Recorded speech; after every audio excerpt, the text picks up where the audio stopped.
Esta es la predicación del domingo 1 de agosto del año 2021 de la Iglesia Cristiana Cristo Viene de Algeciras. Hoy tratamos el Salmo 91, que dice así: El que habita al abrigo del Altísimo morará bajo la sombra del Omnipotente. Diré yo al Señor, esperanza mía y castillo mío, mi Dios en quien confiaré. Él te librará del lazo del cazador, de la peste destructora.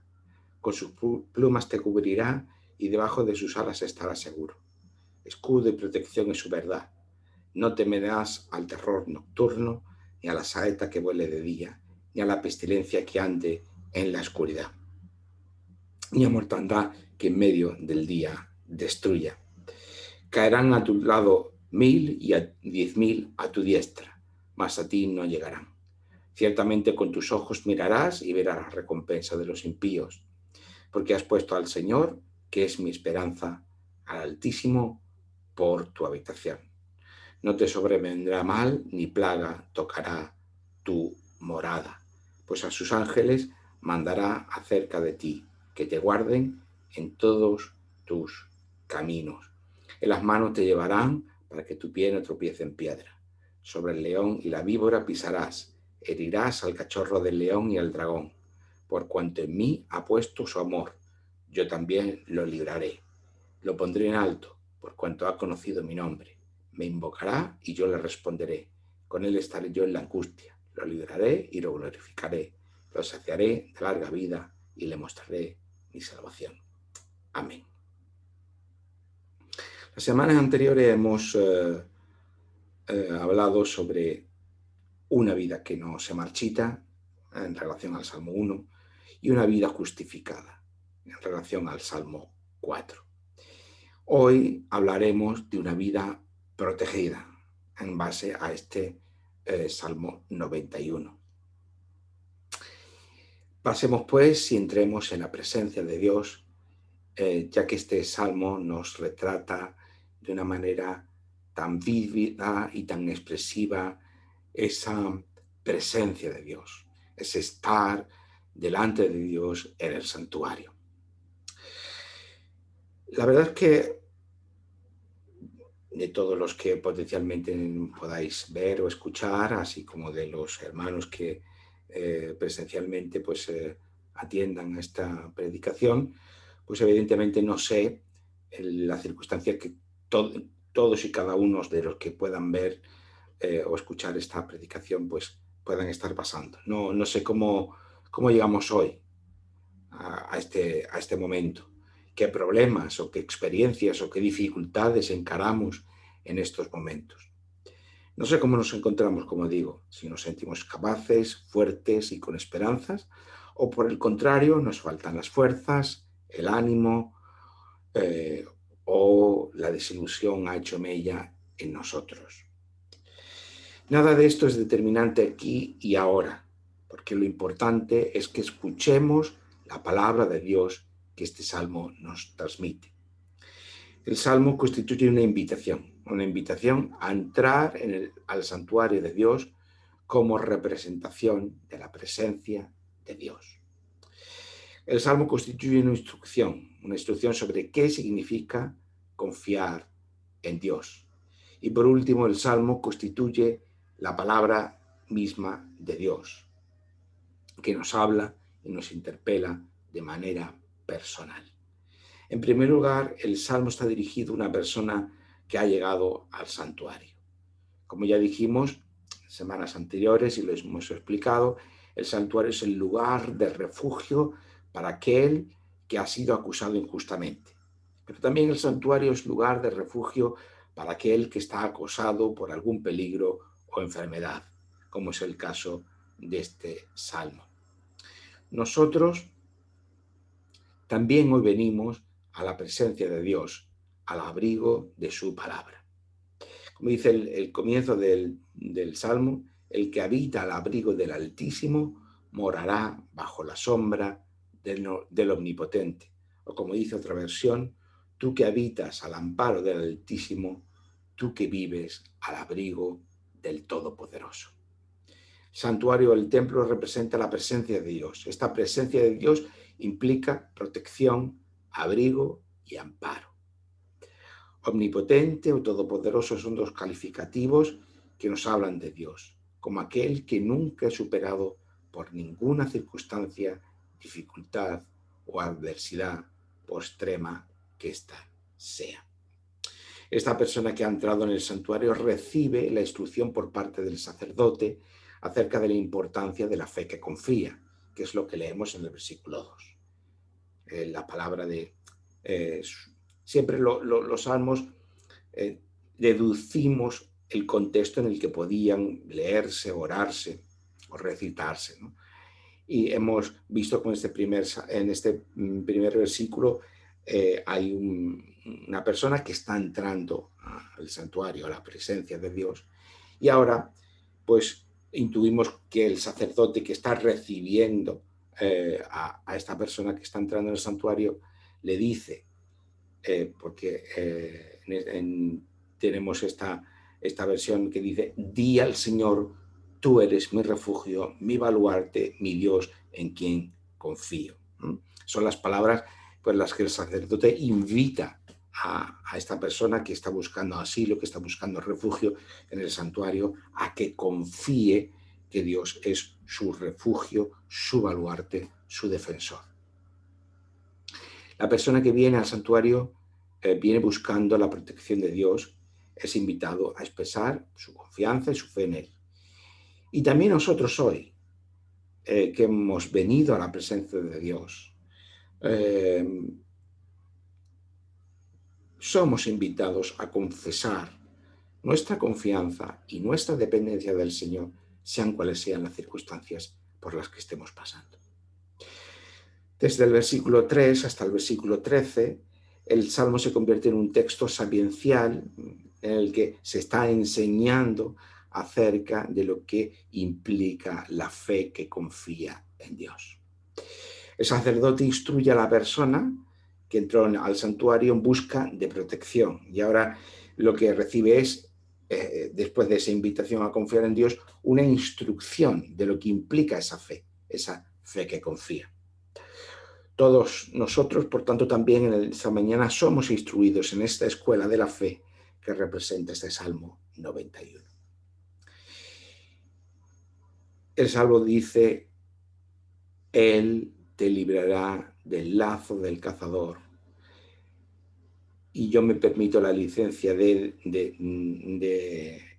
cambiar un poquito o actualizar la segunda parte de este versículo diciendo: Él te librará del lazo del cazador, de la pandemia destructora, porque habla de peste, habla de pestilencia, habla de plagas, de mortandad. Encontramos en este salmo, pero en otras partes de la Biblia. Pues actualizamos, ¿no? En nuestro contexto presente, precisamente usando esta palabra, pandemia.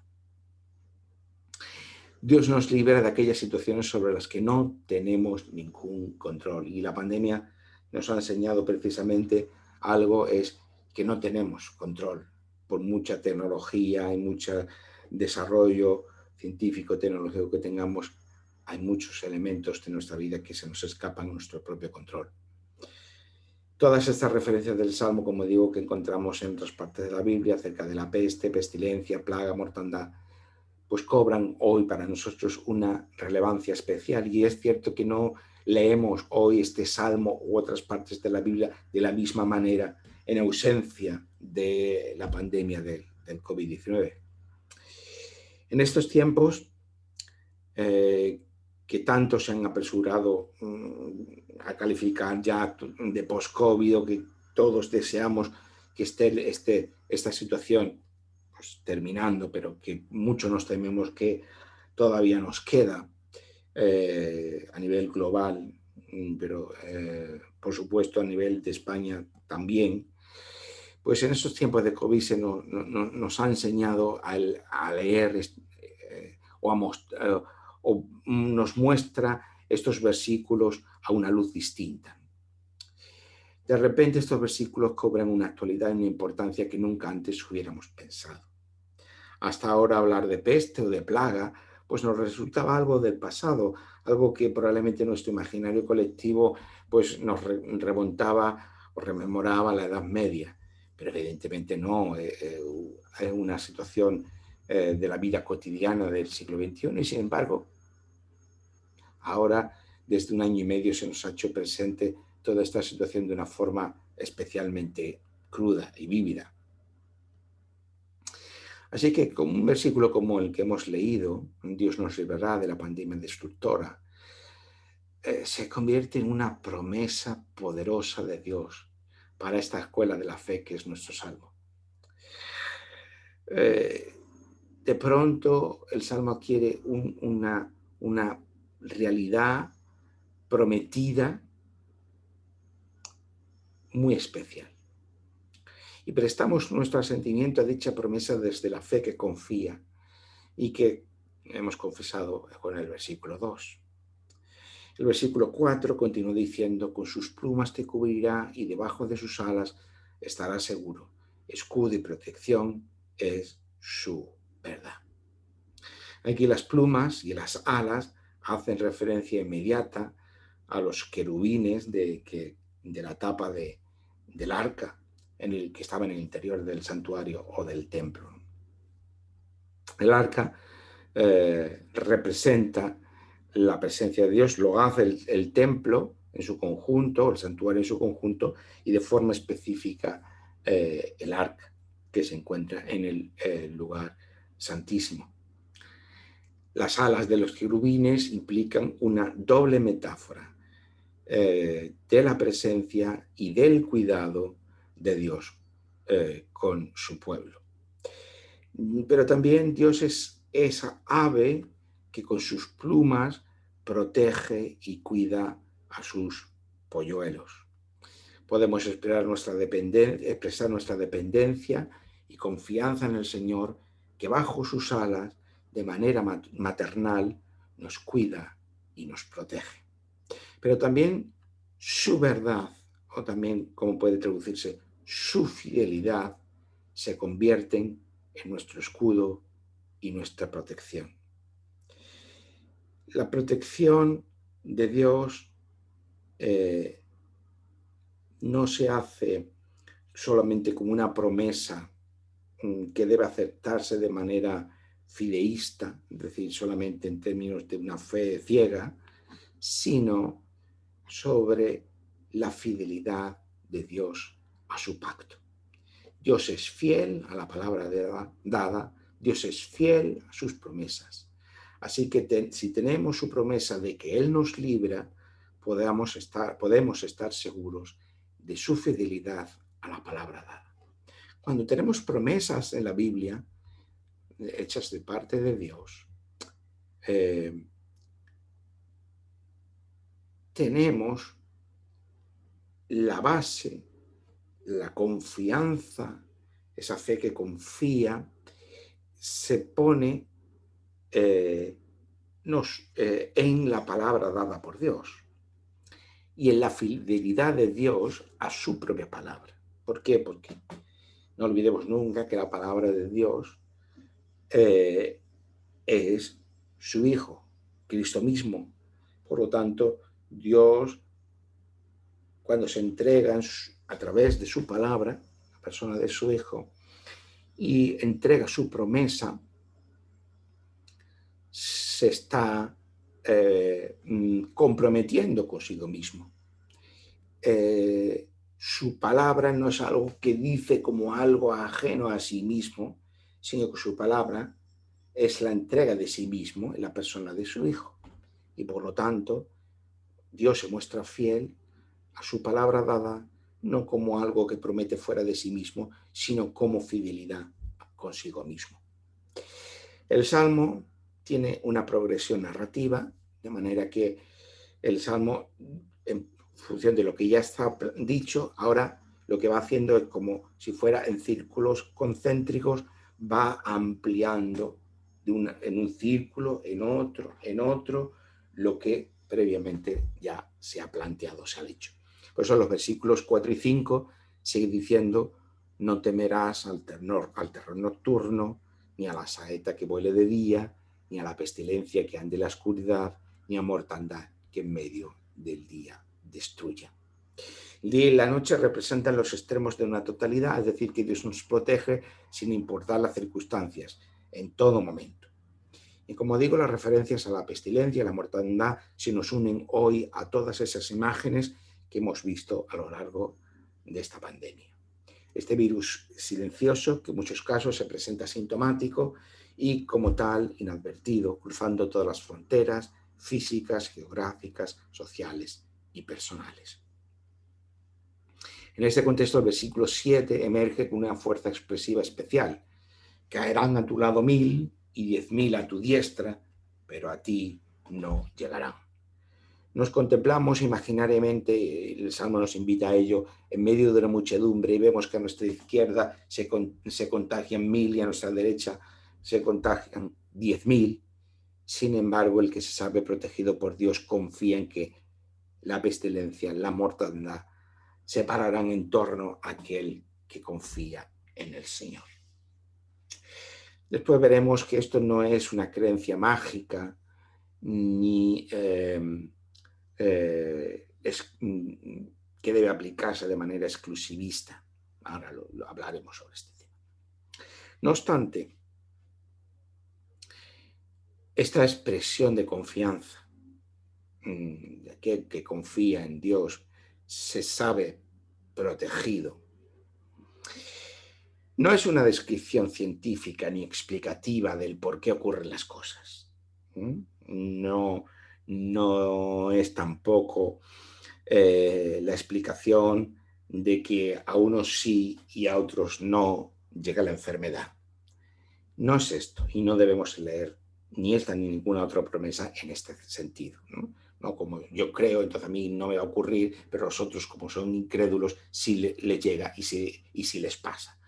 Entender el Salmo así es erróneo.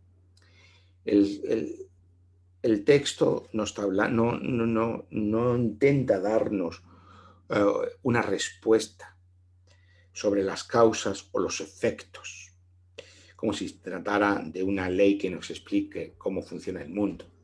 Todo lo contrario.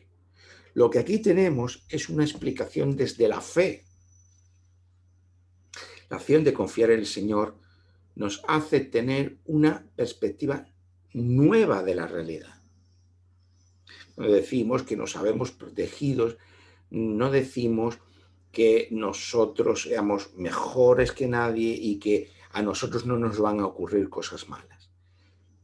Lo que afirmamos es que contemplamos el mundo de otra manera y contemplamos el mundo desde una realidad nueva, la realidad de saber que la vida, que nuestra vida está remitida a Dios. La acción de confiar en el Señor nos hace tener una perspectiva nueva de la realidad y nos basta con abrir los ojos de la fe para contemplar cómo la protección de Dios es real y es palpable. Y eso no implica que entonces al creyente no le ocurran cosas malas o negativas. No es esto. Es contemplar el mundo desde la perspectiva de Dios. Es contemplar el mundo desde saber que hay una realidad más allá de nosotros. Lo leemos en los versículos 8 al 10, que dice: ciertamente con tus ojos mirarás y verás la recompensa de los impíos, porque has puesto al Señor, que es mi esperanza, al Altísimo, por tu habitación. No te sobrevendrá mal, ni plaga tocará tu morada. Ya explicamos las semanas anteriores que los justos y los injustos no lo son en sí mismos, ni por lo que hagamos, ni por lo que nos hagamos acreedores o merecedores del favor especial de Dios. Ya esto lo hemos hablado. Sino que mirar con los ojos de la fe supone ver más allá de las circunstancias que nos tocan vivir, ver más allá de la muerte, ver más allá de la enfermedad, ver más allá de la coyuntura concreta que a mí me está afectando en el día, o a los míos, aquí y ahora, sino ver la perspectiva desde la salvación que Dios traerá y consumará al mundo de una forma completa y total. Más allá del santuario, allí donde aquel que confía en Dios se encuentra, en su propia habitación o en su propia morada, en su propio hogar, experimenta la protección y el cuidado de Dios.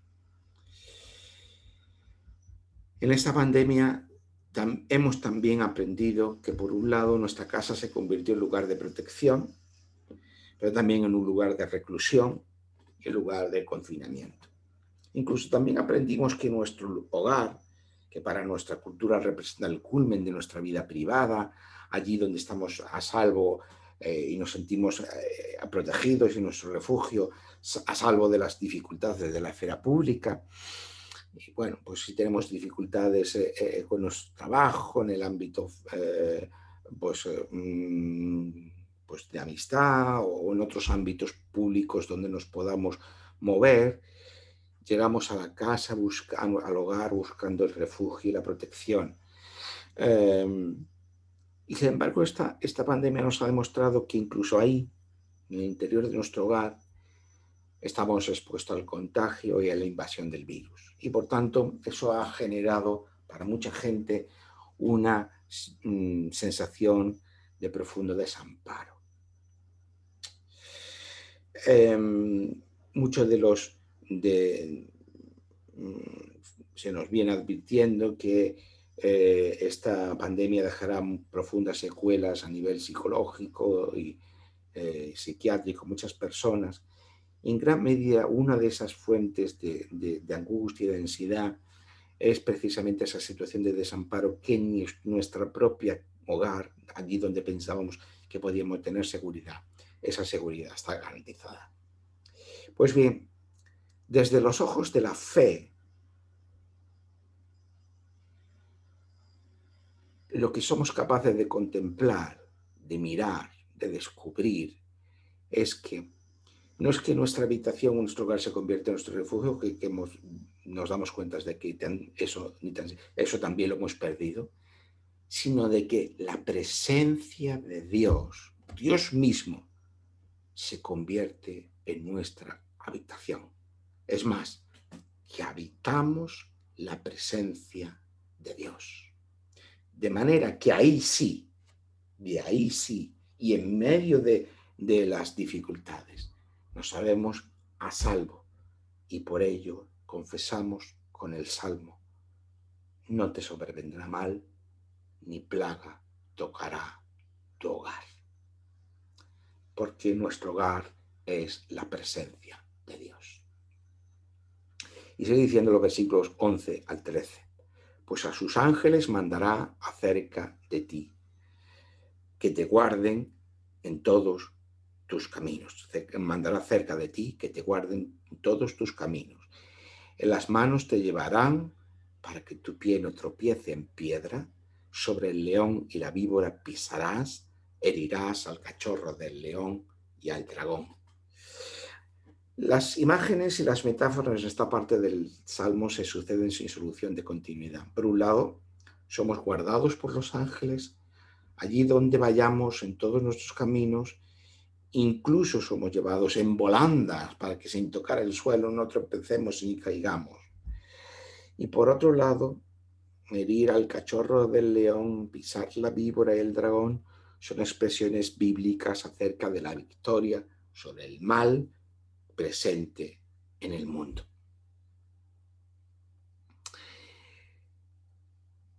El Salmo termina tomando Dios la palabra. El Salmo comienza entrando el peregrino o aquel que busca refugio al santuario. Continúa con las palabras del sacerdote que invita a la confianza y con esa misma instrucción del sacerdote instruyendo, enseñando lo que significa la confianza en Dios, la fe que confía en Dios. Pero los versículos finales los versículos del 14 y 16, Dios mismo es que toma la palabra. Habla en primera persona, Dios mismo habla en primera persona. O si queremos decirlo, expresarlo de otra manera, Dios habla por boca del sacerdote. Pero en ese sentido, esas palabras son como si fueran las palabras dichas por Dios mismo. Y dice así: por cuanto en mí, en Dios, ha puesto su amor, yo también lo libraré. Lo pondré en alto, por cuanto ha conocido mi nombre. Me invocará y yo le responderé. Con él estaré yo en la angustia. Lo libraré y lo glorificaré. Lo saciaré de larga vida y le mostraré mi salvación. Aquel que ha confesado su fe y su confianza en Dios, como se nos ha invitado al principio del Salmo, y ha sido formado en las implicaciones de dicha fe que confía, ahora se convierte en receptor de las palabras de promesa con las que finaliza el Salmo. Hay una promesa de ser respondido cuando clamamos y oramos a Dios. Me invocará y yo le responderé, dice Dios. Hay una promesa de acompañamiento por parte de Dios en los momentos más duros y difíciles de nuestra vida.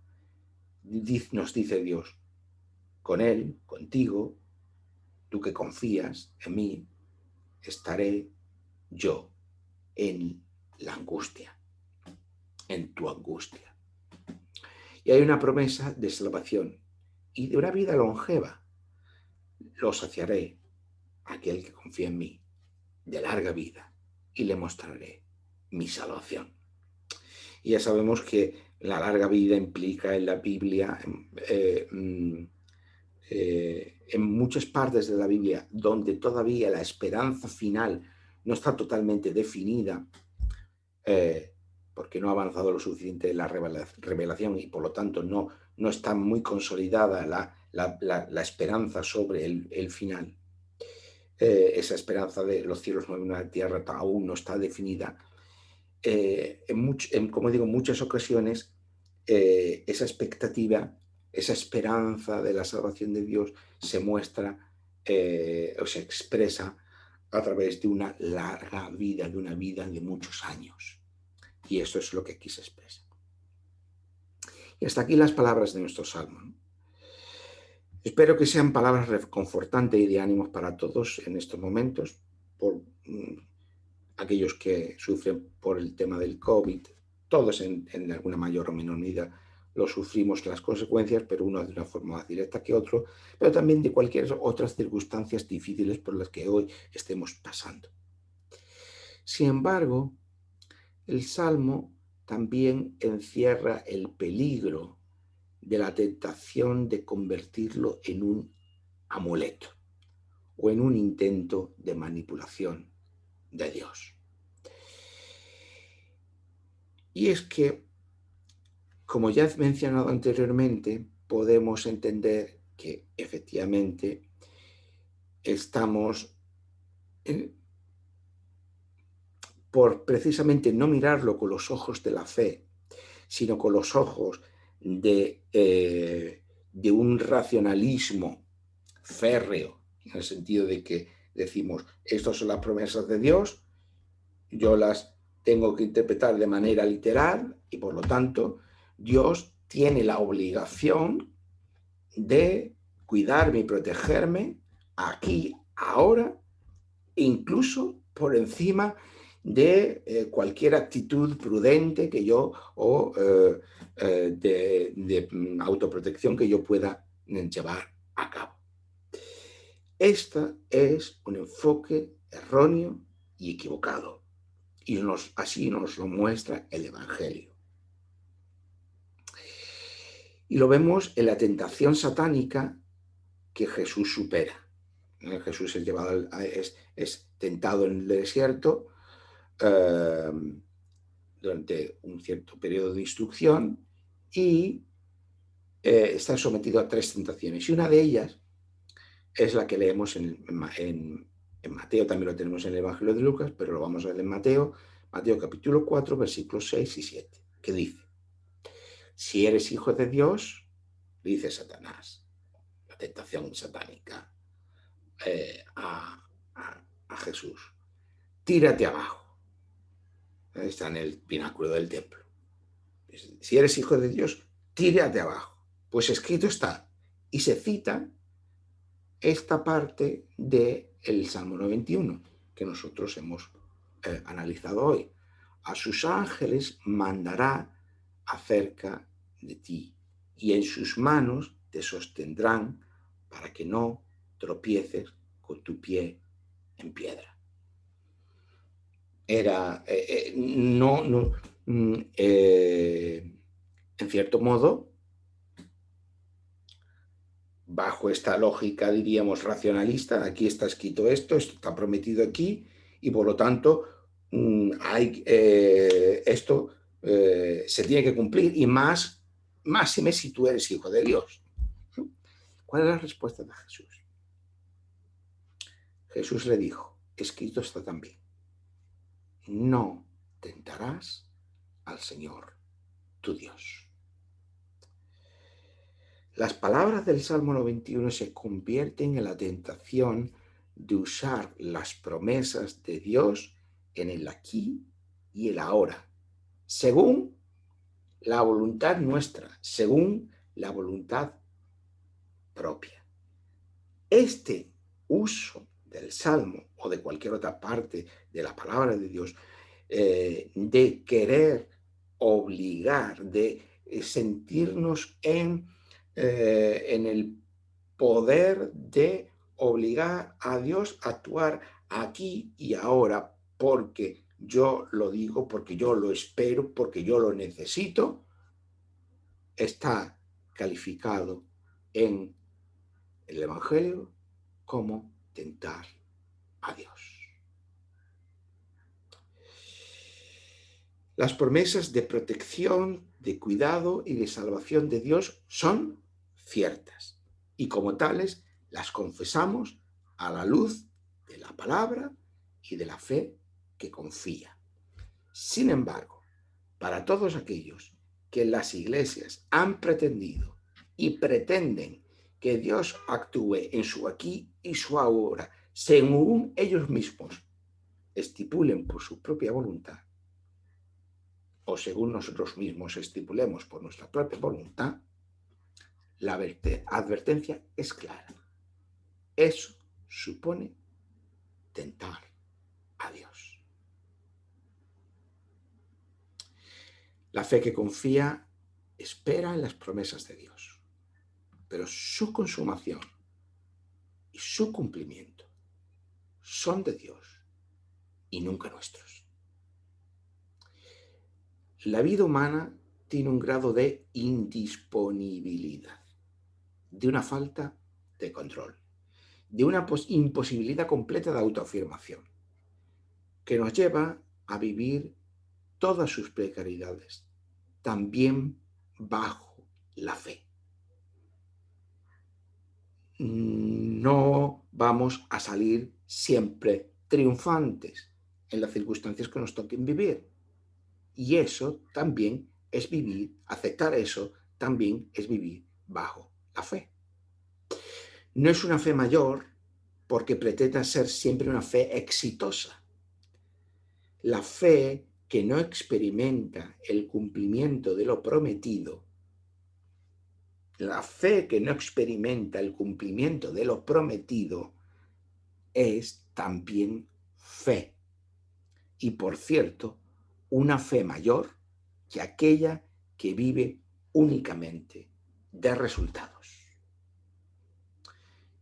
Y esto nos lo recuerda también el texto a los Hebreos en el Nuevo Testamento, capítulo 11, versículos 39 y 40. El capítulo 11, como sabéis, es el gran capítulo sobre la fe, pero termina, después de relatar y de poner, narrar, recordar la vida de muchos personajes de fe de la Biblia, dice así: pero ninguno de ellos, aunque alcanzaron buen testimonio mediante la fe, es decir, aunque no les faltó la fe que confía, ninguno de ellos recibió lo prometido, porque Dios tenía reservado algo mejor para nosotros, para que no fueran ellos perfeccionados aparte de nosotros. Así que confesamos como ciertas las promesas de protección y de cuidado de Dios, que nos transmite y del que nos da testimonio en las Escrituras. Sí, y confiamos en ellas. Y los ojos de la fe nos hacen ver una realidad más allá de las circunstancias que nos toquen vivir, sean cuales sean esas. Pero eso no nos autoriza a querer arrogarnos el derecho de que Dios tenga que actuar siempre en nuestro favor, aquí y ahora, porque eso es tentar a Dios. Y la auténtica fe que confía es aquella que no vive de los resultados, que no vive de los resultados, que vive de la promesa. Y todos estos grandes héroes de la fe, que encontramos en ese capítulo 11 de Hebreos, fueron calificados de esta manera, que a pesar de tener buen testimonio de fe, no recibieron, no vieron, no experimentaron en primera persona aquello que había sido prometido. Y no invalida la promesa, porque Dios es fiel a su palabra, a la promesa dada, y esa palabra y esa promesa acabarán cumpliéndose, independientemente de que nosotros, en nuestro aquí y en nuestro ahora, no lo experimentemos de primera mano. Pero eso es también la fe que confía. Que el Señor nos ayude. Amén.